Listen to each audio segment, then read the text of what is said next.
Olá pessoal, tudo bem com vocês? Bem-vindos ao nosso Quarentena Cast, o videocast da quarentena, onde eu e o André Tin recebemos toda semana alguma personalidade aqui do meio literário para conversar sobre literatura, sobre o mercado dos livros. E hoje o nosso convidado é Itamar Vieira Júnior, é baiano de Salvador, geógrafo, doutor em estudos técnicos, étnicos e africanos pela Universidade Federal da Bahia. Publicou os livros de contos Dias e a Oração do Carrasco, que foi finalista do Jabuti, e também é autor do Torto Arado, vencedor do Prêmio Leia, que saiu aqui no Brasil pela editora Todavia. Seja bem-vindo, Itamar. Obrigado pelo convite. Obrigado, André. Obrigado, Rodrigo. E vamos lá. Vamos lá. Boa noite, Tim. Tudo bem contigo? Boa noite. Seja bem-vindo aí. Obrigado por aceitar o convite, Itamar.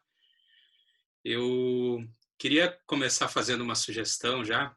A gente vai ter muitas perguntas, claro, sobre o próprio Torto Arado e o prêmio, né? Mas eu queria começar sugerindo, propondo que você falasse resumidamente da sua trajetória até o prêmio, da sua trajetória enquanto escritor até o momento do prêmio, porque depois do prêmio em diante a gente tem outras perguntas também, mas a gente queria saber para trás do prêmio como é que foi tua jornada. Bom, essa história acho que já tem minha... A gente não pensa muito até sem estado a pensar, né? A refletir. Mas eu já tenho falado isso um bocado nos últimos tempos, né? E aí eu gosto de começar pensando quando foi que eu comecei a escrever. E eu comecei a escrever quando eu aprendi a ler. Isso foi uma coisa... Aprendi a ler e a escrever, né? E isso foi uma coisa... Escrever ficção, para mim, começou nesse tempo. Eu costumava ler muito admirado os livros os livros de literatura infantil, e depois eu escrevia as mesmas histórias, às vezes incorporando um personagem, modificando o final. E foi assim que tudo começou, né? E nunca mais parou. Eu me lembro que com 8, 9 anos eu costumava escrever, aí eu já não imitava os livros infantis, aí já tinha alguma coisa de criação nisso. Eu escrevia peças de teatro. Naquela época eu não sabia que se tratava de peça, mas eu escrevia essas peças e depois interpretava junto com os colegas de escola, no intervalo ou no fim da aula, enquanto esperávamos a alguém para ir buscar a gente, né, para a gente ir embora. E eu escrevi muitas, assim, nesse período, e eu me lembro que uma vez minha mãe encontrou uma dessas peças escritas no guarda-roupa, e aí ela veio para mim e falou: você está perdendo tempo com essas coisas, você deveria estar estudando e tal. E eu fiquei assim tão retraído, né, envergonhado, que eu passei a partir de então a levar uma vida dupla. E eu acho que por isso eu não segui o caminho tradicional, né? Embora a gente tenha muitos escritores que não sejam do campo das letras mesmo, né? Não teve essa formação. Mas aí isso me fez pensar em levar duas vidas. Eu continuei a escrever, só que agora escondido. E eu compreendo minha mãe perfeitamente, porque a gente não tinha uma vida muito fácil. Eu acho que ela queria que eu tivesse os pés no chão. E eu acho que tudo isso foi bom, porque no final me deu uma experiência que talvez eu não tivesse, se eu não tivesse seguido esse caminho. E eu comecei a guardar as coisas que escrevia, e por isso na minha formação, eu decidi ser professor de geografia. Depois que eu tinha lido todos os livros de literatura na biblioteca da escola, aí sobrou os de geografia, assim, que eram interessantes, além dos de história. E eu fiquei nessa dúvida, história e geografia, aí fui cursar geografia e fiz geografia na Universidade Federal da Bahia. Fui trabalhar como professor, depois eu fiz concurso público, né, para ser professor, e por fim fui trabalhar como servidor, como analista agrário no INCRA. Isso já faz 15 anos, quase. E essa minha ida para o INCRA foi incrível, porque Eu me lembro que eu tinha começado a escrever o romance Torto Arado. Se eu contar a vocês já devem ter lido essa história. Eu tinha 16 anos e foi numa máquina de escrever Olivetti Lettera que meu pai comprou a prestações para me dar no Natal quando eu tinha 11 anos, porque já era isso que eu queria A da verdinha, vida. aquela ali, ó. É exatamente uma malinha, né, que vira uma malinha. É. A minha quebrou e Ah, minha mãe sempre me sabotou um pouquinho, porque ela deu a minha máquina depois que quebrou, anos depois, né? Também a gente já tinha um computador quando ela deu a máquina. Ela deu e só depois ela me disse. Eu disse, mas eu gostava dela. Ela disse, mas estava quebrada, você não usava mais e tudo. Mas aí eu já tinha o computador, ela sabia que eu não usava mais, assim, com frequência. Mas eu tenho uma saudade do objeto, né? uhum. Uhum. Eu comecei a escrever o romance ali. Eu cheguei a escrever 80 páginas e a gente mudava muito de casa. E aí terminou que numa mudança essas páginas se perderam. Mas eu não tinha maturidade, né, para escrever essas histórias ainda. Não tinha a vivência. Por mais que eu lesse, ainda não tinha a leitura necessária, né? E assim eu fui escrevendo, e depois eu entrei no mestrado para geografia, mas ainda não me sentia pronto para publicar nada em literatura. E aí fui morar no Maranhão, trabalhei no campo lá. Quando eu voltei, que eu já tinha terminado o mestrado, eu aí comecei a me dedicar a escrever contos. E eu reuni esses contos depois de anos. Assim, eu escrevi os contos em 2009 e passei o resto do tempo sem nenhuma pressa, relendo, editando, né? Apurando os contos. E aí, um belo dia, foi no ano de 2012, eu passei numa avenida de movimento aqui em Salvador e tinha um outdoor convocando para um prêmio literário que existia aqui, o Prêmio de Arte e Cultura, que existiu por 12 anos. E era promovido, financiado pelo Banco Capital, os livros saíam pela editora Caramurê, e o prêmio era uma edição de 1.000 exemplares com lançamento lançamento numa livraria grande, né? O lançamento foi até na Cultura. E eu não conhecia ninguém do meio editorial, não tinha contato com escritores, né? E mandei esse livro, concorria de forma anônima, era por um pseudônimo. Eu lembro até o pseudônimo que eu utilizei, K, por causa de Kafka. Era cá? Era K. E aí, um belo dia eu recebi um telefonema do, do, do editor da Caramurê dizendo que o livro tinha sido contemplado. E para mim foi importante, porque o júri era formado por uma crítica literária de um jornal, do Jornal à Tarde, e 2 membros da Academia de Letras da Bahia. Então, para mim foi importante, foi como se fosse um endosso, né, de Uhum. o que eu escrevia tinha algum mérito, algum valor. Para mim foi muito bom. E aí teve a publicação do livro. Eu me lembro que eu dei algumas entrevistas para as TVs locais, jornais locais. Eu confesso que eu fiquei um tantinho assustado com tudo, né? As pessoas liam o livro e comentavam. E aí eu fiquei, Isso e foi em que sempre ano, fica Itamar? isso foi em 2012. E eu 2012. sempre ficava com essa dúvida: será que é isso mesmo?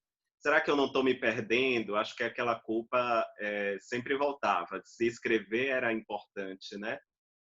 Me dedicar integralmente àquilo. E aí, no mesmo ano, eu resolvi entrar no doutorado e aí prestei a seleção e fui selecionado. E eu digo, não, eu acho que eu vou seguir uma carreira acadêmica, uma carreira científica. Sempre esse dilema permanente, né? Talvez tenha sido plantado lá por minha mãe. Com E aí certeza. não falei mais de literatura. Tanto é que esse livro eu nem tinha conhecimento dos prêmios literários e tal. Eu acho que não já existia todos esses prêmios, né? Sim. Jabuti, o Oceanos, que era não sei se ainda era o Portugal Telecom, mas já existia. E o livro ficou assim, não foi remetido para lugar nenhum, porque sinceramente, eu não tinha interesse mais. Depois que foi publicado, eu não tive mais interesse. Uhum. E aí fui fazer meu doutorado, E durante o doutorado, lá, quando eu já estava na metade, eu já tinha escrito uma parte da tese, e aí estava exausto com a tese. Eu consegui uma licença de um ano para me dedicar exclusivamente à tese. E aí eu disse, não, eu vou parar, eu estou com vontade de escrever ficção. E aí fui escrever. E aí eu comecei a escrever A Oração do Carrasco. Comecei a escrever contos sem saber onde iria parar. E aí depois eu vi que os contos tinham uma certa unidade. E eu reuni, são 7 contos que formam a coletânea.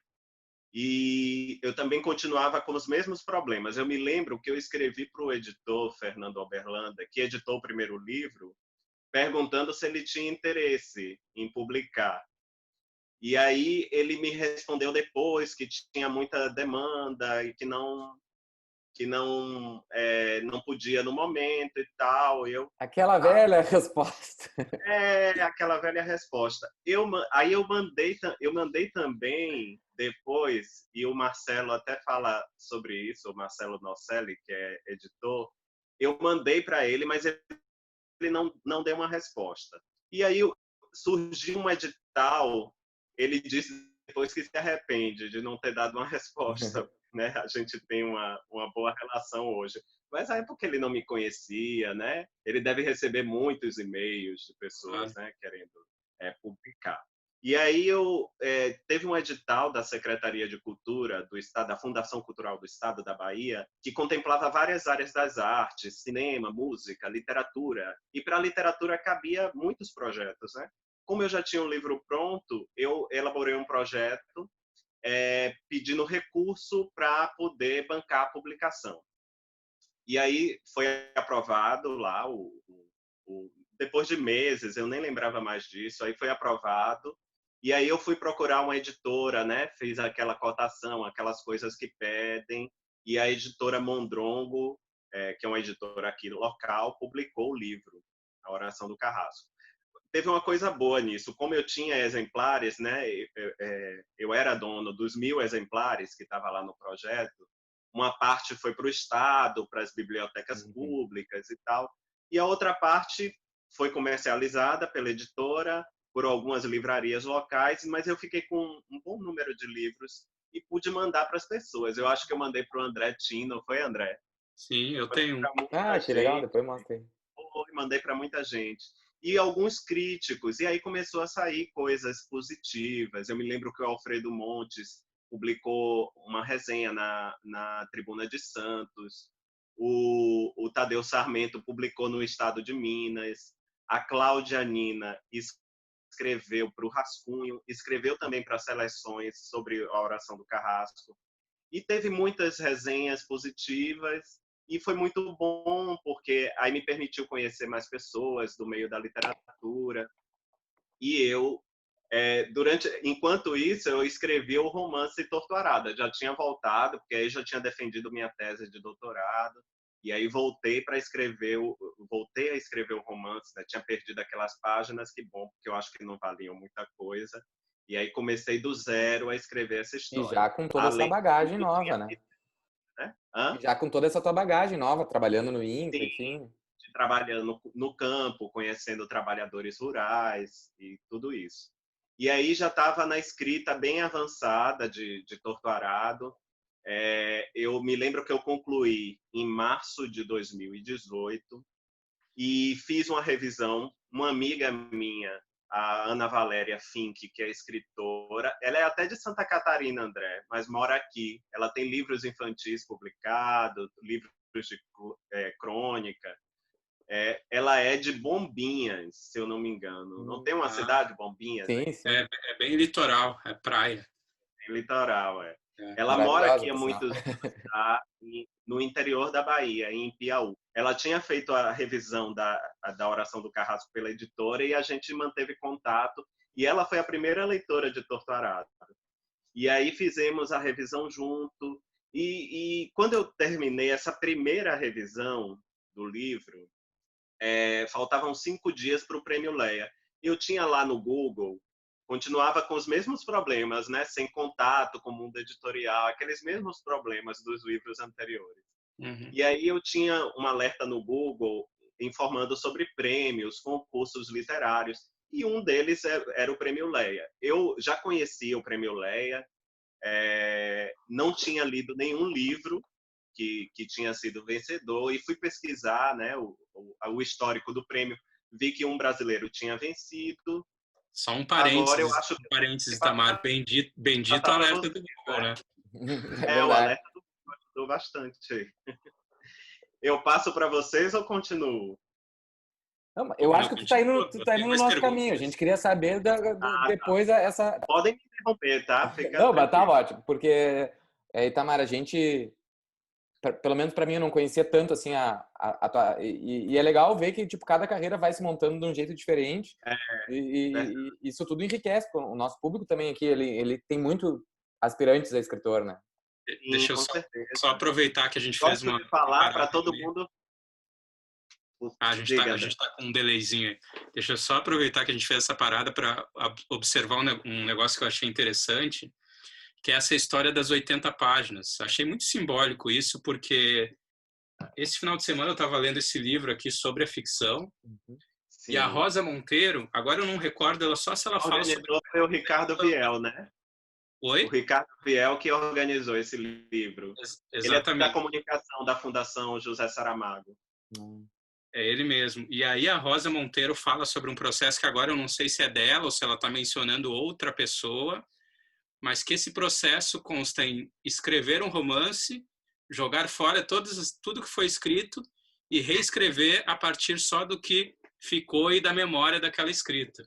Eu sei de quem é esse método. É da Dulce Maria Cardoso. Exatamente. Mas aparece aí? esse método chega a me dar palpitação só de pensar nisso. A Rosa eu Monteiro acho assim, radical demais. Eu não sei se eu conseguiria. Por sorte, as minhas páginas se perderam sozinhas. Mas a Dulce, ela escreve o romance e depois ela apaga o arquivo. Meu Deus, a autora portuguesa aquela? Hã? A autora portuguesa, a Dulce Maria? A Dulce Maria Cardoso.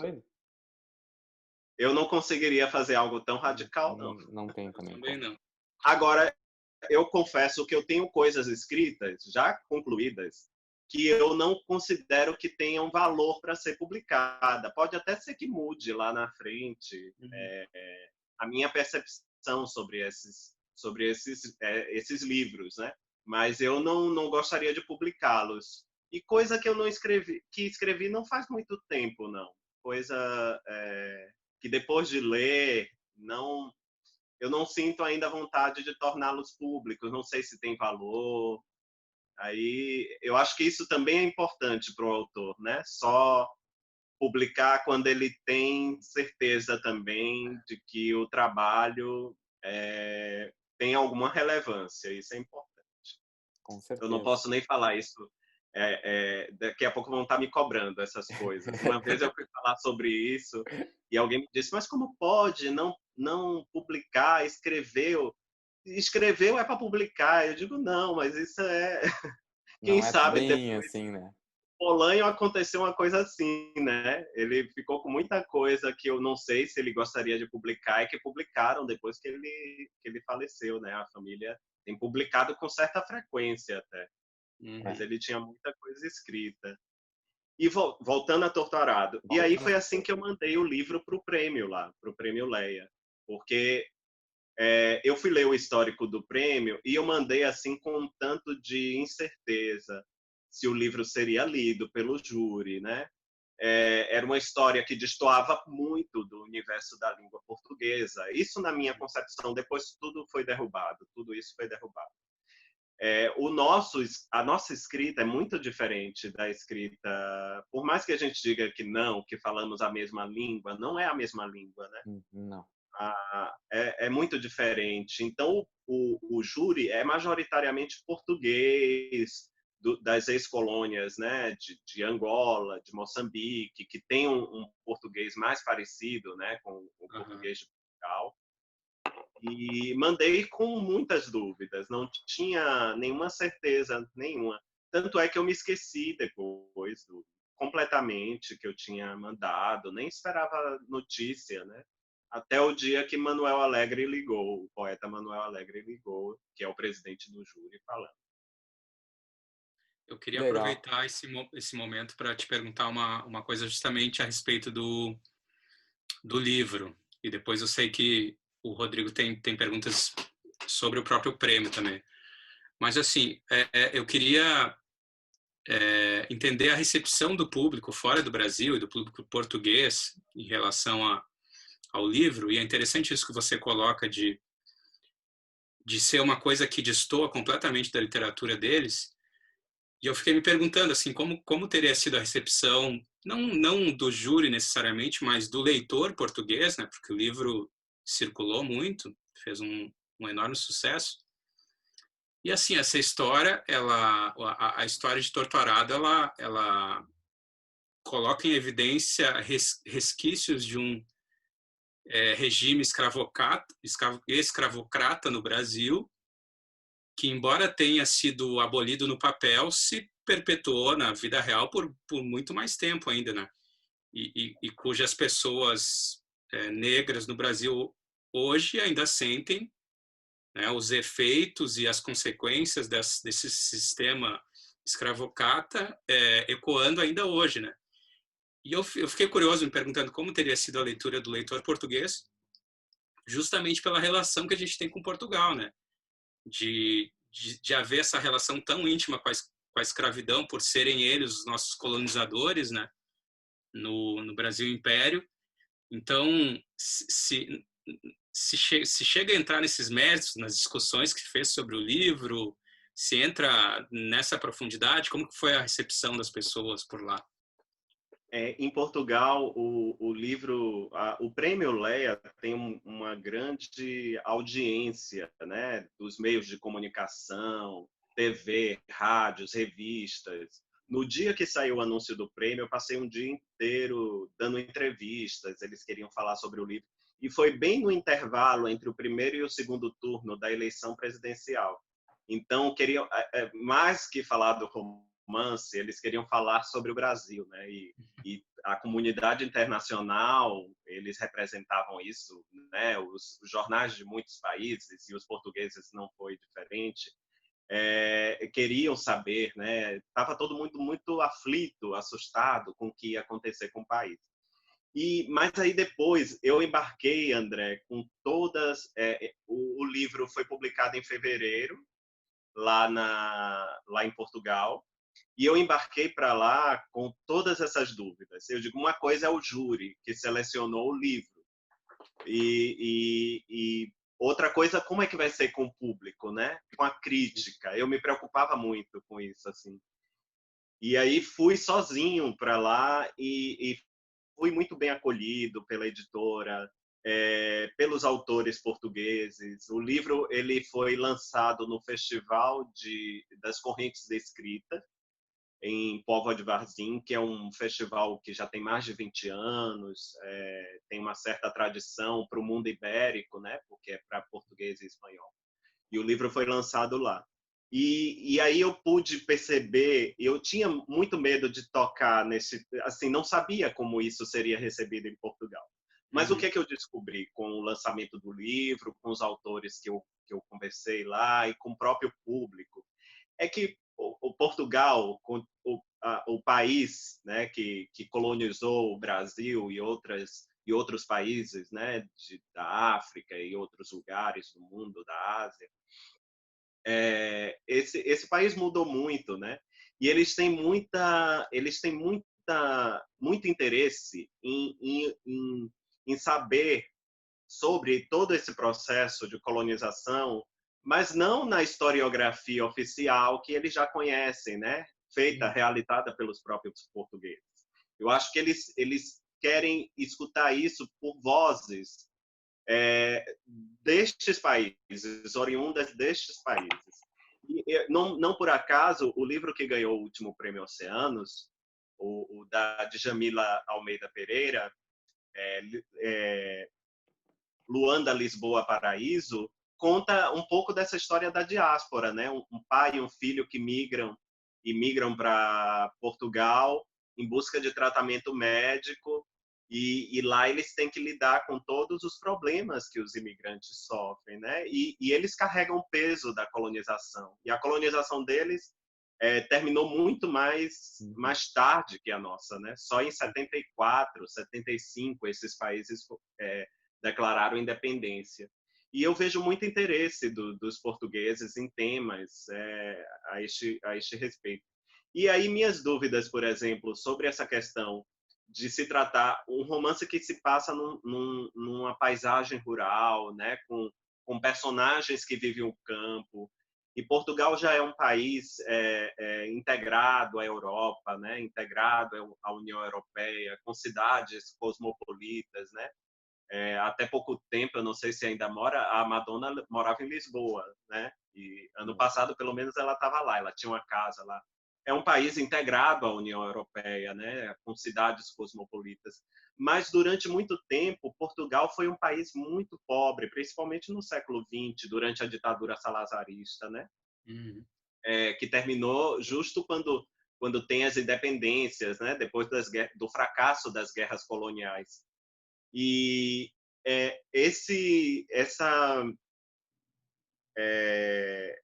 essa pobreza, de alguma forma, reverberava no campo. E na região do Alentejo, que ainda é uma das regiões mais pobres de Portugal, e de lá saiu ambientado o grande romance de Saramago, Levantado do Chão, que para mim foi uma referência literária, junto com muitas outras, né, brasileiras, muitas obras brasileiras, também foi uma referência para a construção desse romance. E na região do Alentejo, essa situação do meeiro, da servidão, foi muito presente até meados da década de 70, daquele agricultor que não tem a terra, que trabalha, tem que dar a meia, tem que dar a terça e fica quase sem nada, né? Uma exploração que não é muito diferente da que a gente vê no Brasil. Um sistema feudal, tempo. né, que foi vindo. Então, eu acho que por isso o romance foi lido e foi bem recebido pela crítica e pelo público de Portugal. De alguma forma, se identificaram com essas histórias, principalmente os mais velhos.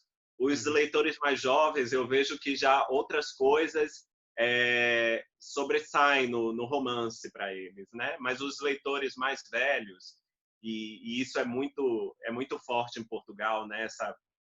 Esses clubes de leitores, essa formação em bibliotecas, apresentação em livrarias, é um público que eles acham que leem pouco, né? Mas eu acho que proporcionalmente leem mais que a gente, Bastante. porque eles estão muito presentes.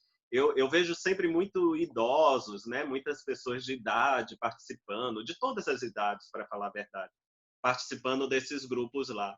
E eles, principalmente os mais velhos, sentiram essa conexão com a história do próprio país, sem falar na colonização, na escravidão, nessa chaga, que é uma chaga que todos nós carregamos, inclusive eles carregam, né, essa chaga, e é uma coisa que faz parte dos questionamentos que eles se fazem cotidianamente também. Eu não sei Principalmente depois, além da escravidão, é importante ressaltar que Portugal tem uma presença forte de imigrantes e descendentes dos países africanos, de Angola, Moçambique, Cabo Verde. Então, essa é uma questão que é posta cotidianamente, né? Não por acaso, ano passado, eles elegeram a primeira parlamentar negra para o parlamento português.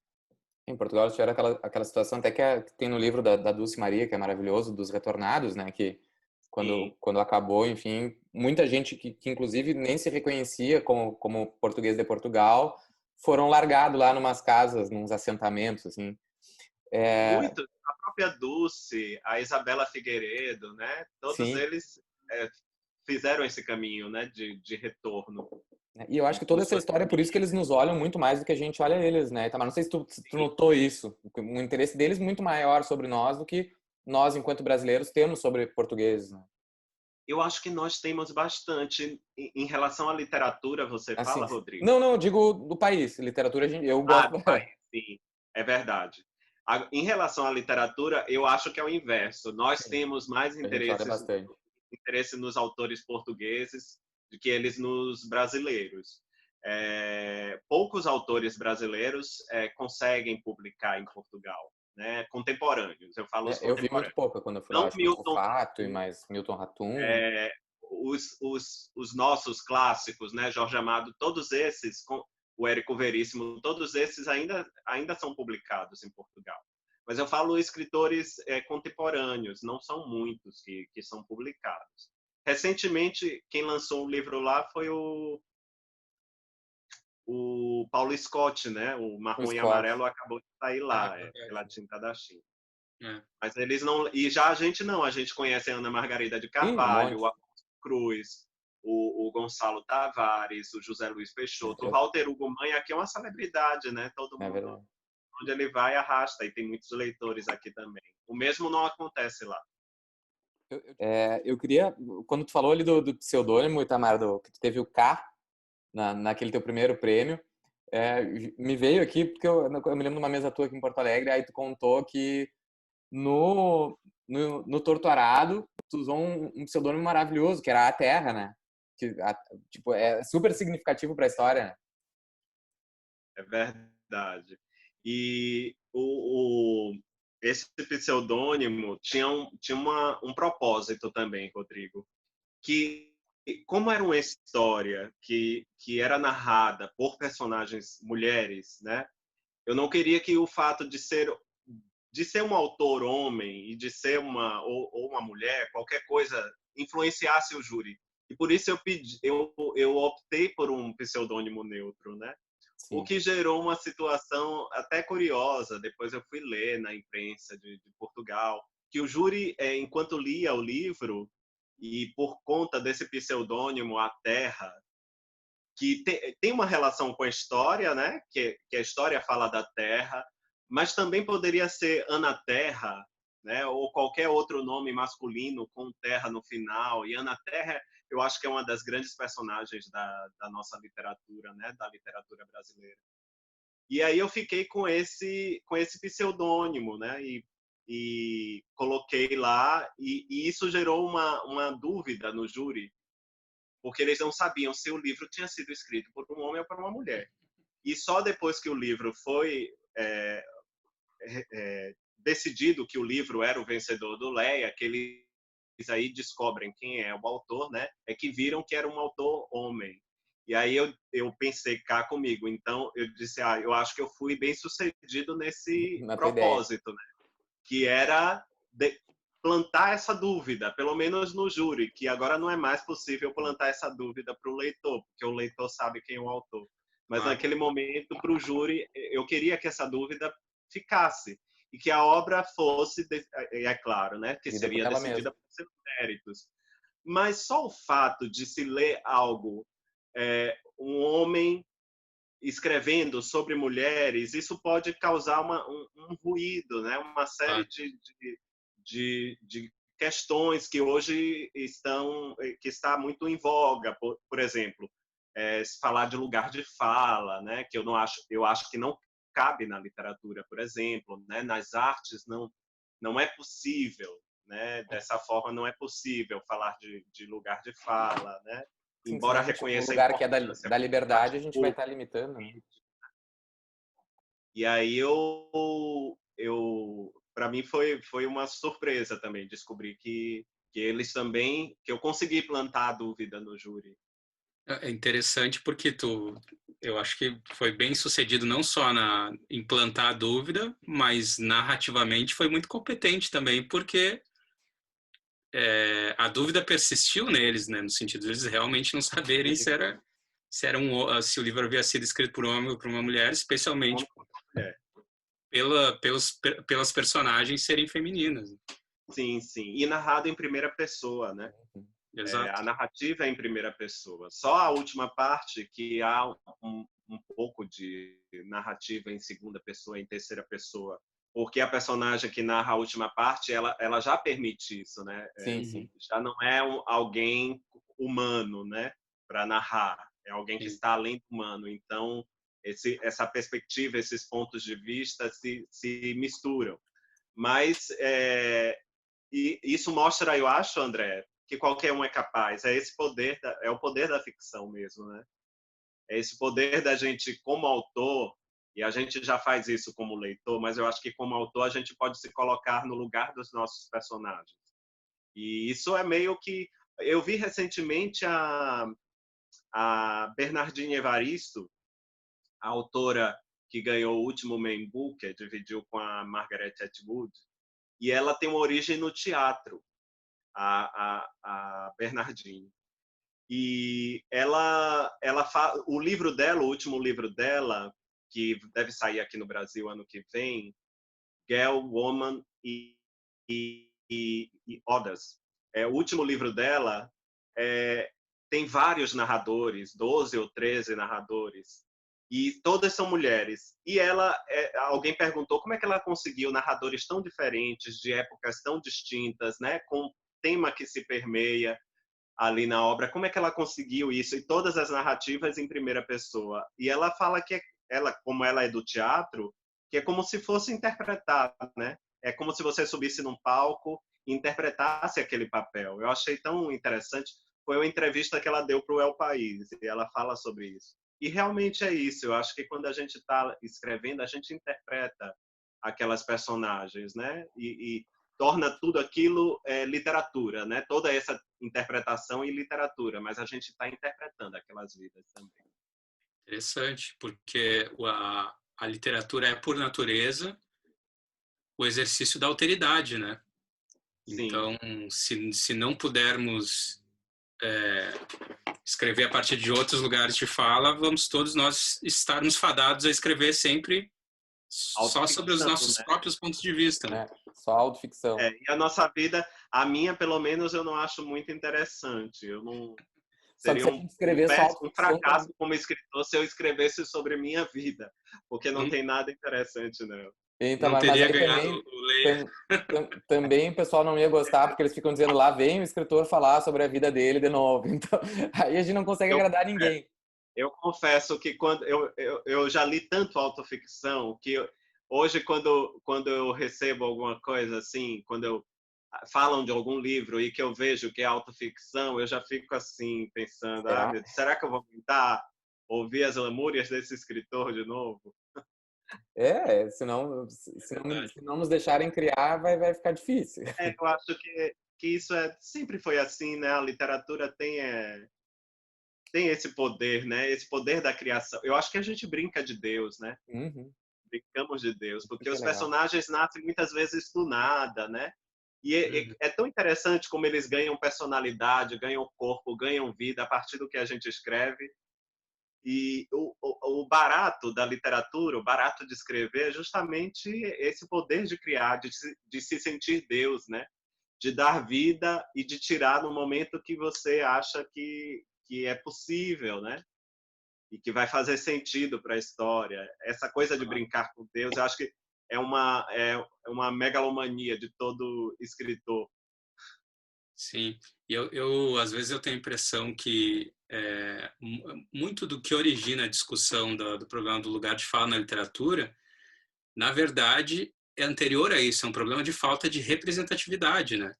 Só se questiona o lugar de fala na literatura porque não tem representatividade hoje, né? Então, eu acho que esse é o problema mais sério de todos, né? Enquanto isso não se equivaler, não foi resolvido, muitos outros problemas, inclusive o do questionamento do lugar de fala, vão persistir na literatura. E olha, André, é um problema de representatividade, tanto de autores, né?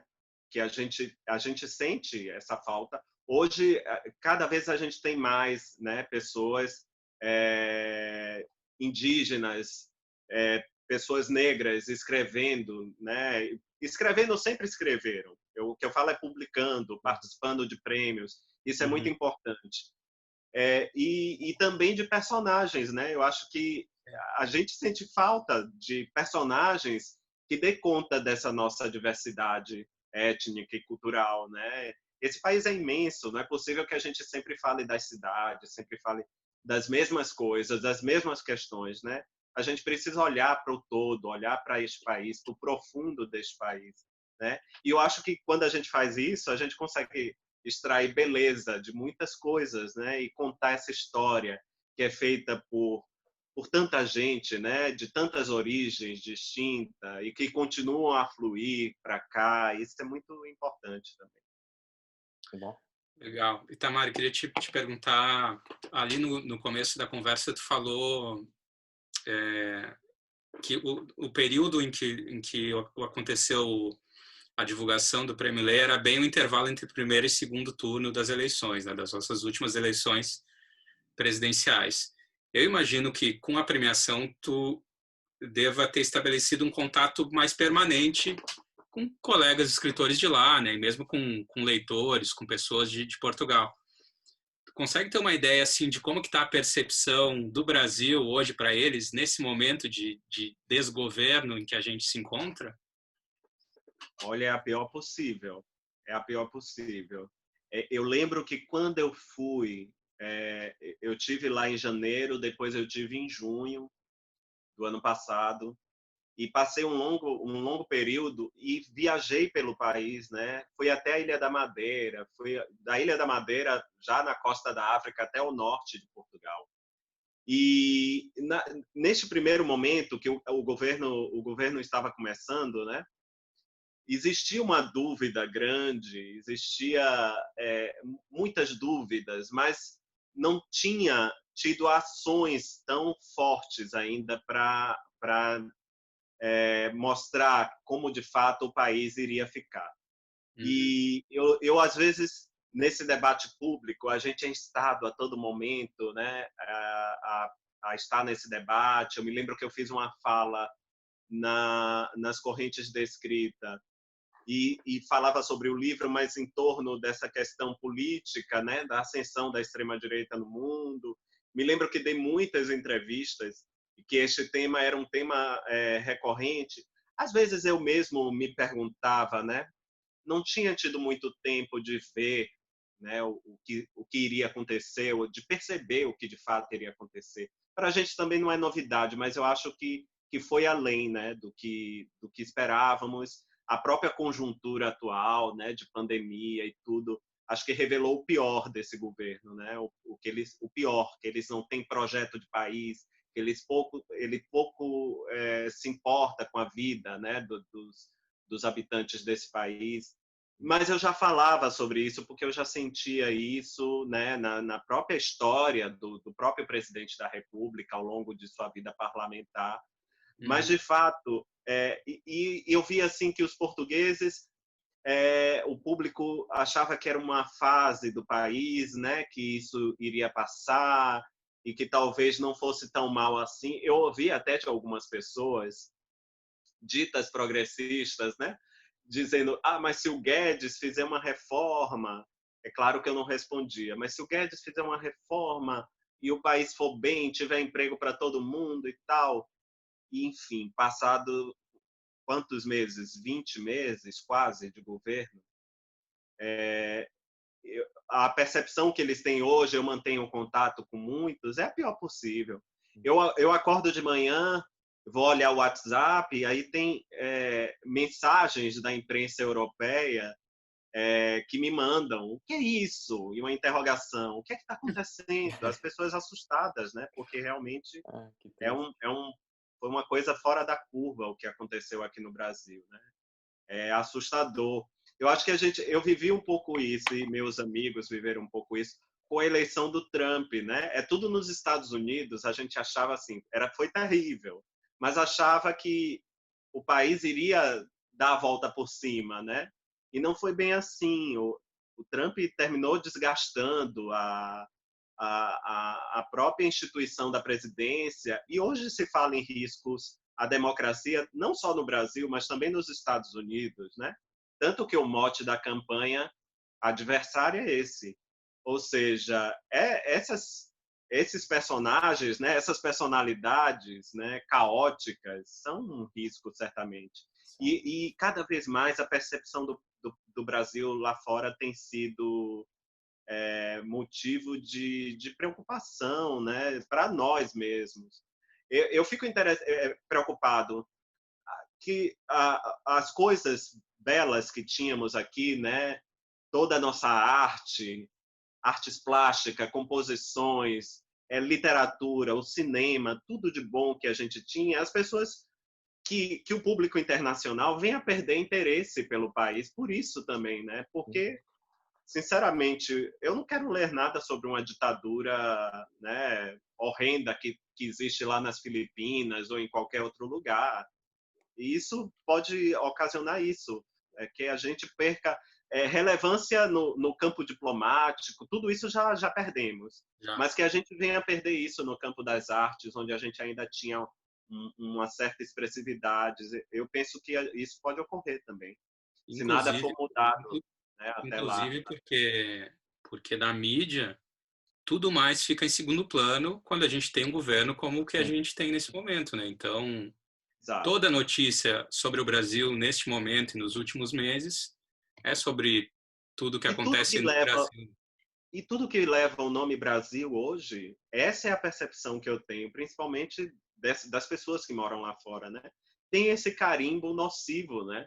Uhum. Então, é o Brasil que está destruindo o meio ambiente, é o Brasil que não está sabendo lidar com a pandemia, né? Temos mais de 80 mil mortos, é o Brasil que nega a ciência, né? Porque é a figura do presidente e dos seus seguidores que expressam isso. E aí tudo que vem do Brasil, será que vai ficar com essa marca de irrelevância, né? Eu tenho essa preocupação, me Que preocupa. Mas triste. a imagem do Brasil é a pior possível. Eu acho que é um prejuízo que Depois a da eleição gente do Bolsonaro, não tanto, mas ao longo desses meses de governo, decaiu muito, muito mesmo. é um prejuízo que a gente vai demorar muito para conseguir reverter. Exato. É triste. É só lembrar, em 2013, se eu não me engano, o Brasil foi o país homenageado na Feira do Livro de Frankfurt, né? É verdade. Uhum. Era um momento, era o auge, né? Os autores brasileiros publicando lá fora, né? Era um momento muito bom, muito importante, né? Todo um E, trabalho que havia sido feito pelos governos anteriores, né? Tanto de direita e de esquerda, de mostrar o país lá fora, né? E de fomentar, né? Essa circulação, mas hoje o atual odeia a arte, né? Odeia. Não sei nem se leu algum livro na vida. e agora parece que isso faz uma eternidade, né? Não parece que fazem só É, 7 anos, parece que é muito mais tempo. parece. Eu acho que para você erguer qualquer projeto demora muito tempo, mas para derrubar basta pouquíssimo tempo, né? Que você joga tudo no chão e aquilo já não tem mais valor. Um projeto como você é escritor, como um romance, como um filme, é um trabalho demorado, é uma coisa que demora muito tempo, né? Que aquilo consome energia da gente. Mas para você destruir aquele romance, basta você rasgar as páginas. E aí não tem mais nada, ou deletar seu arquivo lá, não tem mais nada. É isso, né? Eu acho que o projeto de país é esse. Foi um projeto alimentado durante muitos anos depois da redemocratização, se alimentou esse projeto de país que em pouco tempo foi a ruína, né? Foi destruído. Rodrigo, É um, enfim, né? A gente tá aqui para tentar resistir a gente temos a obrigação, né, Itamar, né, Tim, de sobreviver, resistir e estar aqui para juntar os cacos depois, porque é inevitável que a gente fique nos cacos, porque temos ainda 2 anos e meio nesse Eu digo cenário que que eu estamos. eu catarei esses cacos com todo prazer e Mas colarei se preciso, vamos ajudarei catar. a colar, né? A gente só precisa agora de um respiro, né? Quando a É gente vai ter esse verdade. respiro, a gente não sabe. Mas então tá, vamos pro nosso segundo bloco aqui do nosso programa, falar um pouco de coisa boa agora, depois que a gente falou do Inominável.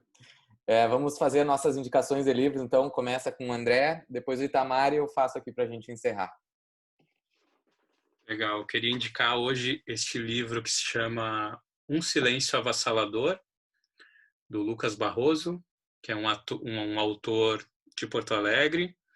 E esse livro saiu pela editora Moinhos em 2016, se eu não me engano. Sim.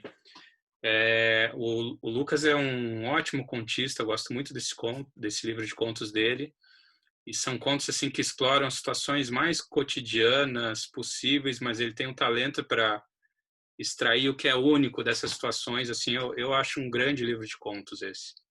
E creio que deve estar à venda ainda no site da Editora Moinhos ou em livrarias por aí. Então fica a minha recomendação aí do Um Silêncio Avassalador, do Lucas Barroso. O que tu tem aí, Tamar?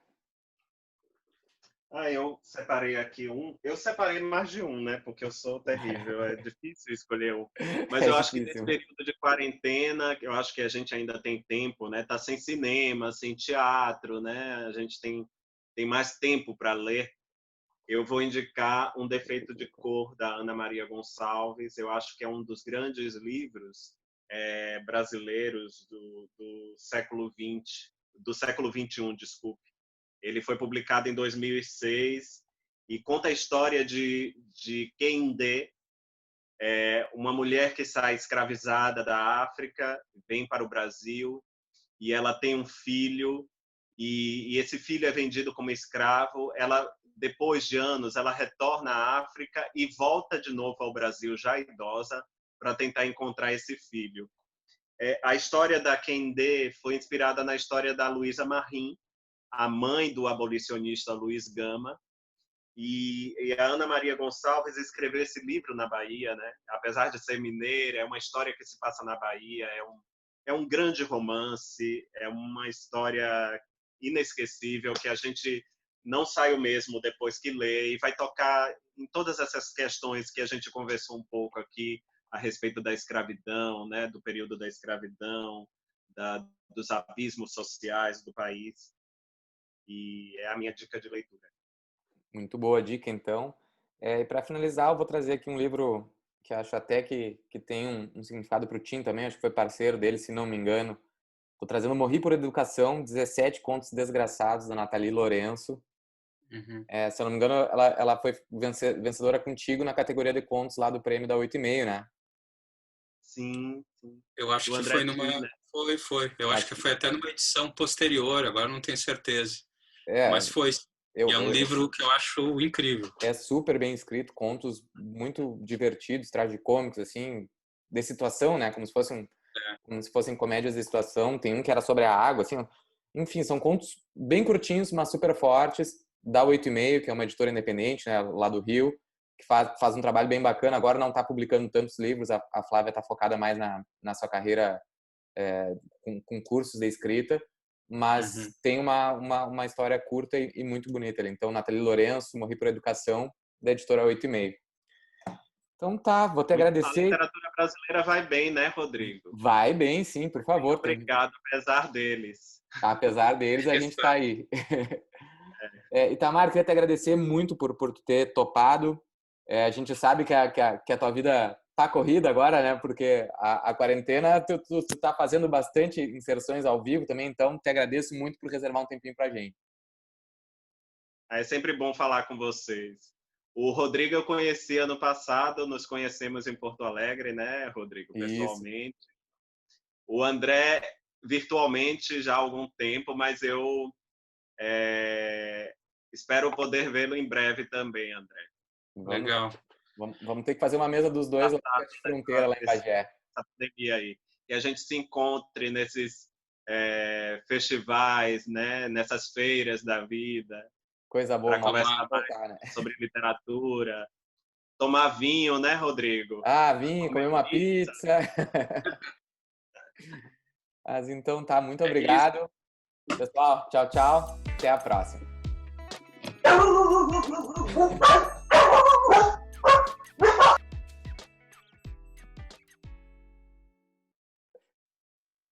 Eu vou botar isso aqui no Falha Nossa no final.